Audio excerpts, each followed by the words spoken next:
1000 வருடம் பழமையான சிவன் கோயிலுங்க. ஆமாங்க, இது வந்து ஒரு சின்ன மலைங்க. ஆமாங்க, இந்த சின்ன மலை மேலே ஏறி வந்தோமா நம்ம இந்த பழமையான சிவன் கோயிலை பார்க்கலாங்க. ஆமாங்க, இது 1000 வருடம் பழமையான சிவன் கோயிலுங்க.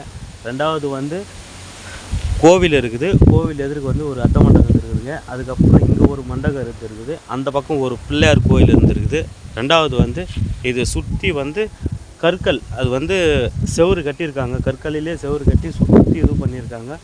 காலப்போக்கில் இந்த கோவிலே இல்லாத அளவுக்கு மரம்லாம் முளைச்சி இந்த கோவில் வந்து சுத்தமாக மூடிக்கிச்சிங்க. கோவில் வந்து பின்னாடி வந்து இது தாங்க ராஜகோபுரம் மாதிரி வந்து பேக் சைடில் வந்து கோபுரத்துக்கு பதில் இந்த மலையே கோபுரமாக இருக்குதுங்க. சிவாய நம. எவ்வளோ அழகாக இருக்குது பாருங்கள்.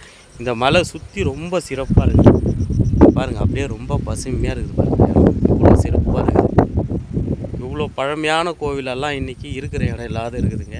சிவாய நம. இந்த வீடியோவை எல்லாருக்கும் ஷேர் பண்ணி விடுங்க. எல்லோரும் பார்க்கட்டும். மிஸ் பண்ணாத டைம் கிடைக்கும்போது கண்டிப்பாக வாங்க.